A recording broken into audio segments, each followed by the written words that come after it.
सभी गढ़वाली भाई बहनों को मेरा सादर प्रणाम। मैं आज आपके सामने गढ़वाली मूवियों का रिव्यू और हिंदी में एक्सप्लेन करने के लिए आई हूँ।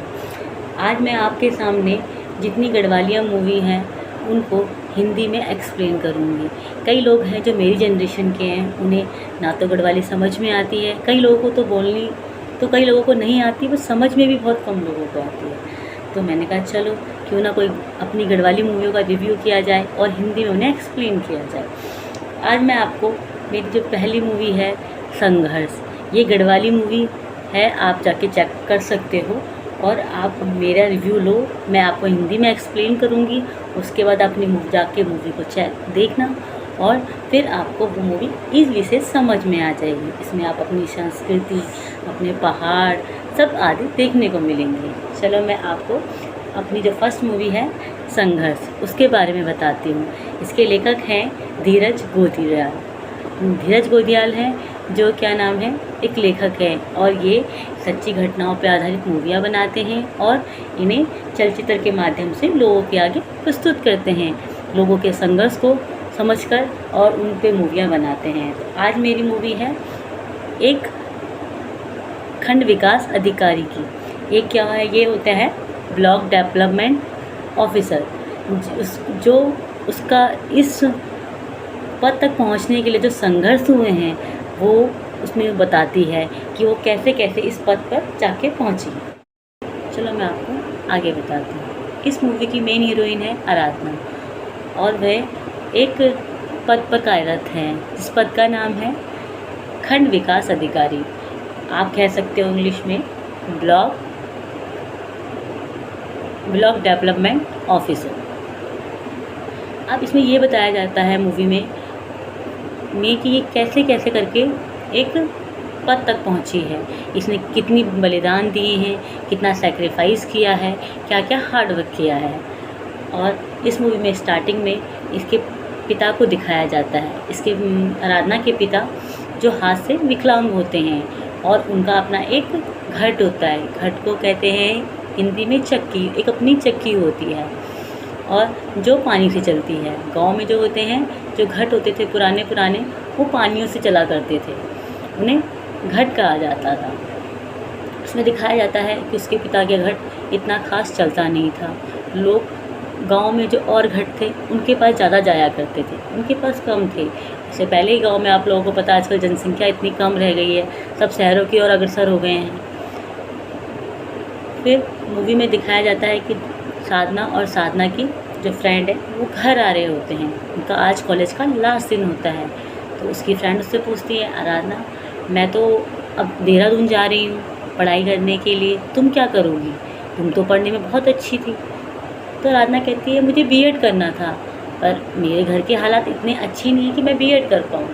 तो वो कहती है ऐसा कैसे हो सकता है कि तुम पढ़ाई छोड़ दो अपनी। तो आराधना एक बात कहती है, पंछी तो उड़ना चाहती है पर पंछियों के पैरों में इतनी बेड़ियाँ हैं, इतनी जिम्मेदारियाँ हैं कि वो कैसे उड़ेगी। तो उसकी फ्रेंड कहती है आराधना पहेलियाँ मत बुझाओ, सीधा सीधा बता दो। तो वो कहती तुझे तो पता ही है हमारे घर के हालात, मैं आगे कैसे करूँगी, मेरे पिता विकलांग हैं, वो कमाने में इतने सक्षम नहीं हैं।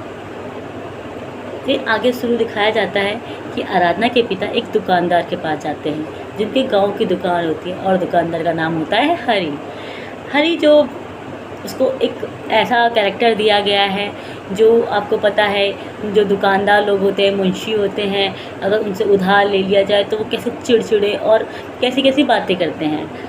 ठीक है, अब दुकानदार को उसके पिता कहते हैं कि मुझे 1 किलो चीनी और चाय पत्ती दे दो। तो वो कहता है कि नहीं पहले का उधार तो चुका लो, उसके बाद दूंगा, तुम्हारे पास बहुत उधार है। तो उसके पिता कहते हैं मेरी विकलांग की पेंशन आ जाएगी तो मैं आपको आपका पैसा वापस कर दूंगा। फिर वो उसको बहुत सुनाता है कि तुम कहाँ से भी करोगे। ठीक है, तो उसको एक डायलॉग मारता है गढ़वाली में, गांव में मेरे पास चक्की है, ठीक है, पीने के पास मेरे घर में रखी पक्की है, पीता मैं पक्की हूँ, घर में रखी कच्ची है और ठुंगार में खाता हूँ मच्छी हूँ। तो ये अपनी लैंग्वेज में कहता है कि मेरे पास तो सब कुछ है।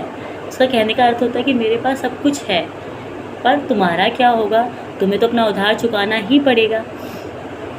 तो दुकानदार उसको बहुत ज़्यादा परेशान करता है, उसको बहुत सारी खरी खोटी सुनाता है, बातें सुनाता है। अब इसमें दिखाया जाता है आगे जाके कि वो थक हार के अपना घर चले जाता है। उनका घर दिखाया जाता है, बहुत पुराना हो चुका है। जो गरीब लोग, आपको पता है कि जो गरीब लोग हैं वो अपना घर काफ़ी टाइम से बने हुए होते हैं, पुराने होते हैं, उनकी मरम्मत भी नहीं करा पाते, तो बहुत पुराना घर दिखाया जाता है जो जगह जगह से टूट रहा होता है। फिर दूसरा सीन दिखाया जाता है, उसकी बहन होती है, उसकी एक छोटी बहन होती है, इसका नाम होता है साधना। और साधना उनके साथ नहीं रहती क्योंकि उनकी अपनी माँ छोटे में मर जाती है, और उनके पास एक पिता होते हैं जो विकलांग होते हैं, जो उनका भरण पोषण पूरी तरह से नहीं करते हैं। तो अब आराधना के मामा छोटी वाली बहन को अपने साथ ले जाते हैं, जो उन्हें अपने गांव लेके चले जाते हैं। उस सीन में दिखाया जाता है कि साधना अपनी मामी के घर है और वो अपनी पढ़ाई कर रही होती है। तभी उसकी मामी आती है और उसे कहती है, क्यों पढ़ रही है, क्या करेगी पढ़ के, कलेक्टर बनेगी? पढ़ाई वढ़ाई छोड़, गोबर वगैरह निकाल, बर्तन बर्तन धो, मेरा इतना सारा काम पड़ा है, मैं सारा काम करूँगी तो मैं तो थक जाऊँगी। मैं तो यहाँ पे क्या नाम है, खाने पीने का तो सिर्फ लेके आई नहीं हूँ। चलो काम करो, मेरे भी और बच्चे हैं, मुझे उनका भी ध्यान करना है। तो फिर उसके बाद उसकी जो मामी है उसे बहुत ज़्यादा परेशान करती है, बहुत बातें सुनाती है। उसके बाद आराधना की छोटी बहन रोते रोते बर्तन वगैरह धोने लगती है। अब मामी है वो क्या नाम है, ये तो बताना नहीं चाहती कि मैं साधना से काम कराती हूँ। आराधना का कॉल आता है और वो कॉल पिक करती है। उसे पूछती है कि साधना कैसी है, आपने मुझे से काफ़ी टाइम से बात नहीं कराई, बात करवा दो। तो कहती है नहीं, साधना यहाँ पे नहीं है, आप ऐसे करो बाद में कभी कॉल करना, और वो फ़ोन काट देती है। अब आराधना, एक सीन आता है कि आराधना अपनी बहन को बहुत याद करती है और उसकी जो पुरानी फ़ोटो निकल आती है उसको देख के बहुत रोती है कि हम दोनों बहन कितने खुश थे, कैसे हम अपने मेले में गए थे, फ़ोटो खिंचाया हम लोगों ने। फिर अगला सीन शुरू होता है। साधना की अपनी बहन को रात को जब उसकी मम्मी सो जाती है छुप के, तो कॉल करती है और अपनी बहन को रो रो के बोलती है कि मुझे आप लोगों की बहुत याद आती है, मुझे पापा की बहुत याद आती है, आपकी भी बहुत याद आती है। तो फिर आराधना उसे कहती है, चलो कोई बात नहीं, आप रो मत, हम सबको भी आपकी बहुत याद आती है। फिर साधना कहती है, अब कल शिव जी का व्रत है, सोमवार है, आप भी वहाँ शिव के मंदिर में आना जल चढ़ाने के लिए, और मैं भी आऊँगी, फिर वहाँ मिलेंगे। आराधना कहती है चलो ठीक है, मैं भी आऊँगी। फिर दोनों बहनें अगले दिन शिव के मंदिर पे आके मिलती हैं और दोनों बहनें बहुत रोती हैं। फिर आराधना अपनी बहन को समझाती हैं, रो मत, हमारे हालात ही ऐसे हैं, हमारी किस्मत ही ऐसी है कि हम लोगों को अलग अलग रहना पड़ता है, कोई बात नहीं, कभी तो हमारा समय बदलेगा, हम भी एक साथ रहेंगे तीनों के तीनों। तो वो कहती है कि ये दिन कब आएगा जब हम तीनों एक साथ रहेंगे। साधना उसे समझा के उसे घर भेजती है। वो कहती है कि मेरी मामी मुझे पढ़ाई नहीं करने देती, सारा काम करवाती है। वो कहती है कोई बात नहीं बेटा, समझो जितना ज़्यादा आप सहोगे उतना आप अच्छे निखर के आओगे। उसके बाद आगे सीन दिखाया जाता है कि दुकानदार गांव में बैठा होता है और उसके आराधना के पिता गांव में घूम रहे होते हैं। तो फिर वो कहता है, रोकता है, अरे भाई जी कहाँ जा रहे हो आप? वो कहता है कि मैं घूम रहा हूँ। तो वो कहता है कि ठीक ठाक हो? कहे नहीं नहीं भाई जी मैं बीमार हूँ। तो आराधना के पिता कहते हैं कि मैं बीमार हूँ। तो दुकानदार उसको परेशान करता है, बहुत बातें सुनाता है उसे। अब दुकानदार राइम में बोलता है अपने आराधना के पिता को कि पिछले महीने मंगसीर के महीने मतलब नवंबर के महीने आपने मुझसे उधार मांगा था, ठीक है, उसको देने की ना तो तुम्हारी कोई इच्छा है और ना ही तुम्हारे पास कोई साधन है, और बन के दिखा दो कि मैं बीमार हूँ। मर के तो तुम खुद कागा बन जाओगे, कि मतलब आप मर के तो उड़ जाओगे, तो कौन देगा मेरे पैसे? ना तो आपके पास खेत है, ना आपके पास कोई जगह है, ना कोई ज़मीन है, ना तो आपने भैंस पाल रखी है, तो कौन देगा मेरे पैसे? मेरे बच्चे क्या खाएंगे? और तुम्हारे चक्कर में मैं अपनी बीवी की रोज़ मार खाता हूँ। तो वो गढ़वाली में कहता है, पिछला महीना पिछला मंगसीर तैने मांगी उधार, न देण की मनसा न छ कोई विचार, बीमार बण्यो छ भैजी कागा बणी के उड़ी जयलू। अब रात का टाइम दिखाया जाता है। घर भी उनका बहुत पुराना हो गया था, बहुत ज़्यादा बारिश आंधी आ रही होती है और उसके पिता को बहुत तेज़ बुखार होता है, फीवर हो जाता है। अब वो रात को लेटा हुआ होता है, रोता है कि आराधना, मेरी तबीयत बहुत ख़राब है। तो आराधना देखती है कि पिता को तो बहुत बुखार है। वो पानी की पट्टियाँ भी करती है और उसके पास घर पे कोई दवाई वगैरह नहीं होती है। तो अपने पिता को कहती है कि आप परेशान मत हो, आराम करो, सुबह होते ही मैं आपके लिए दवाई ले आऊँगी। तब तक थोड़ी देर बाद बहुत तेज़ बारिश होती है और पूरे घर से जहाँ जहाँ टूटा होता है वहाँ से पानी निकलने लगता है। अब जहाँ पे उसके पिता सोए होते हैं वहाँ से भी पानी टपकने लगता है और वो अपने पिता के ऊपर अपने हाथों से पानी रोकने की कोशिश करती है। अब अपने पिता का ध्यान करते करते सुबह हो जाती है। सुबह वो सोचती है कि अब मैं दवाई कहाँ से लाऊं, इनके पास पैसे नहीं होते। फिर उसे याद आता है कि मेरे पिता ने छोटे में मेरे को एक गुल्लक ला के दी थी, जिसमें मेरे पिता ने कहा था कि बेटा इसमें आपके पास 1 रुपये 2 रुपये जितने भी पैसे होंगे उनको इसमें डालते रहना। और उसे वो गुल्लक याद आता है और वो उस गुल्लक को फोड़ देती है। अब गुल्लक से जितना भी जो भी 1-2 रुपये बाकी खुले खुले जितने पैसे इकट्ठे होते हैं अब वो चली जाती है दवाई लेने।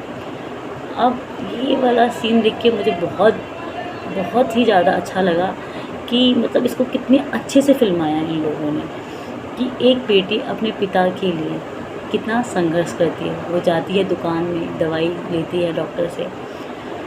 अब वो डॉक्टर को जब वो खुले खुले पैसे देती है ना, तो उस सीन को देख के बहुत रोना सा आ जाता है कि वो दवाई लेती है। अब वो डॉक्टर उसको अपनी फ़ीस मांगता है तो उसके पास वो खुले खुले पैसे होती है और वो डॉक्टर को फ़ीस देती है। तो डॉक्टर उसकी तरफ देखने लगता है कि ऐसे खुले खुले पैसे दे रहे हो। तो वो फिल्म में बताया नहीं जाता, मतलब आपको सिर्फ चित्र के माध्यम से वो फीलिंग आती है। तो कितना बहुत ज़्यादा एक इंसान को झंझोर देने वाली बात होती है। वो डॉक्टर को हाथ जोड़ती है कि ये मेरे पास ये खुले ही पैसे हैं, आप ले लीजिए। डॉक्टर ले लेता है, वो सीन वहीं पे ख़त्म होता है। उसके बाद जब वो घर आती है तो उसके पिता मर चुके होते हैं। वो बहुत रोती है कि उनके पास सिर्फ इकलौता वही सहारा था जिसके बलबूते पे वो लोग जी रहे थे। अब पिता ख़त्म हो जाते हैं, उसका सब कुछ आत्मविश्वास टूट जाता है और फिर भी वो अपना आत्मविश्वास बांध कर अपनी बहन के पास जाती है। अब बहन को भी बताना होता है कि पिता अब इस दुनिया में नहीं रहे। अब वो अपनी बहन को भी बताना होता है तो अपनी बहन के पास चली जाती है। जब अपनी बहन के पास जाती है तो वो सीन दिखाया जाता है कि बहन एक टोकरी टाइप की, गाँव में घड़ियाली बोलते हैं, टोकरी टाइप की टांगी होती है और वो घास काट रही होती है। अब दिखाया जाता है कि बहन घास काट रही है और आराधना उससे मिलने जा रही है। तो वो आराधना बोलती है साधना को कि बहन तू ठीक ठाक है। वो मिलते हैं आपस में। फिर वो कहती है कि पापा वगैरह सब ठीक हैं, साधना पूछती है। तो वो पन्नी से अपने पिता के अस्थियों का घड़ा निकालती है और साधना को दिखाती है। साधना को समझ में नहीं आता कि ये क्या है। वो कहता है बहन ये क्या है। तो कहती है बहन ये पिताजी हैं, अब पिताजी इस दुनिया में नहीं रहे। तो वो बहुत रोती है। वो तो कहती है बहन आपने कहा था कि हम लोग पढ़ाई पूरी हो जाएगी उसके बाद साथ में रहेंगे, अब हम कैसे रहेंगे, अब हम कभी साथ में नहीं रह पाएंगे। फिर आराधना साधना को समझाती है कि बहन अब आप कुछ नहीं किया जा सकता, पिता वापस नहीं आ सकते हैं। जिस पिता ने बड़े होकर हमारा कन्यादान करना था अब हमें उनका अंतिम संस्कार करना पड़ रहा है। अब जो हुआ वो हो चुका है, अब हम लोगों को ही कुछ करना पड़ेगा। अब हमें ही अपनी किस्मत को हराना पड़ेगा। अब तक किस्मत ने हमें बहुत परेशान किया है, बहुत दिक्कतें दी हैं। अब हमें इस किस्मत को हराना है।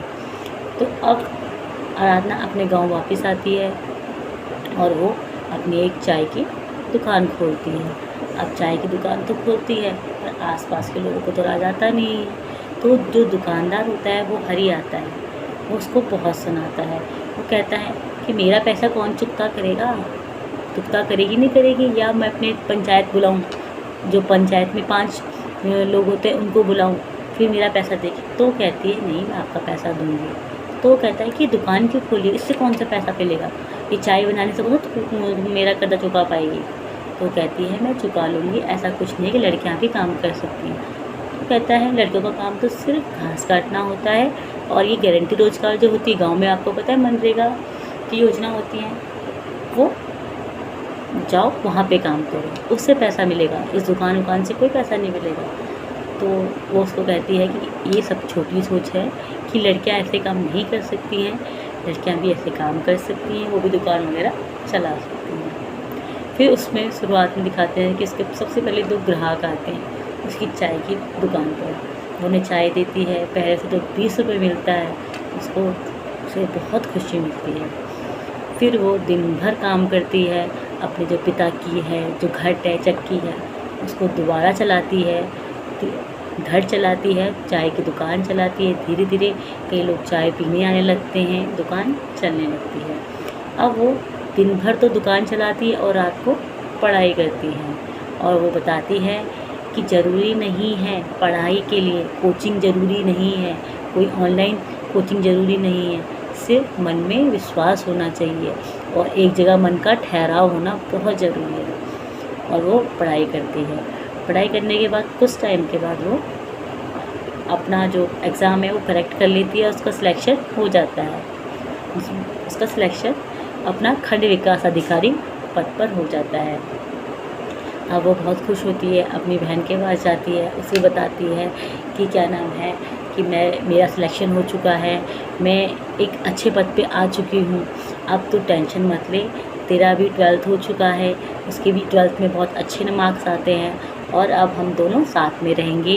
तुझे आगे पढ़ना है तो आगे पढ़, अब मैं तेरे पढ़ाई का खर्चा उठाने में सक्षम हूँ, और तुम जितना चाहो उतना पढ़ सकती हो, देहरादून रह सकती हो, अपना पढ़ाई पूरी कर सकती हो, और मैं तुम्हारे साथ तो हूँ ही। तो इस मूवी में उसको, आराधना को कितना संघर्ष करना पड़ा है, और संघर्ष के बाद जब लास्ट में उसको जो परिणाम मिला है वो बहुत सुखद था। तो उसकी बहन आराधना की बहन साधना कहती है कि अब तो हम लोगों को बहुत ज़्यादा सुनाएंगे, जिन लोगों को हमको देख के चिढ़ते थे, अब हम लोगों को देख के उनकी बोलतियाँ बंद हो जाएंगी। तो आराधना बहुत सहनशील भाव से बोलती है कि हम उन लोगों की वजह से ही इस पद पर पहुँचे, हमें किसी के प्रति मन में गलत भाव नहीं रखना है, उन सब की वजह से ही हम आज इस पद पर हैं। तो वो सबको धन्यवाद कहती है कि ऐसी परिस्थितियाँ पैदा करने के लिए जिसमें हम लोग और उभर के आ सकें, निखर के आ सके। तो ये आज की मूवी थी संघर्ष, जिसमें बहुत अच्छे तरह से धीरज गोदरियाल ने बहुत अच्छे से समझाया है। आप भी जाओ इस मूवी को देखो, और मेरा रिव्यू आपको पसंद आया हो तो प्लीज़ मेरी वीडियो को लाइक, शेयर, कमेंट करके बताना कि क्या आपको अच्छा लगा। अगर आपको मेरे रिव्यू के बाद मूवी देखने में मज़ा आया तो ज़रूर लिखना कि हमें बहुत मज़ा आया, और इससे आप लोग भी प्रेरणा लेना। ज़रूरी नहीं कि हर बंदे को ऐसी परिस्थितियों से गुजरना पड़े उसके बाद ही वो कोई बड़े पद पर पहुँचे, आप वैसे भी बड़े पद पर पहुँच सकते हो। बस मेन फोकस इस मूवी में ये है कि अगर आप एक जगह टिक कर, मतलब पढ़ाई पे पूरा ध्यान देकर किसी भी बड़े पद पर जा सकते हो। तो अब मैं यहीं इस वीडियो को ख़त्म करती हूँ, और please subscribe my channel and please bell icon को दबाना। मैं और मूवियों के रिव्यू लाऊंगी। अगर आप लोगों को अच्छा लगे तो अपने दोस्तों के साथ शेयर करना, और उन्हें भी कहना कि subscribe my channel. Thank you, नमस्ते।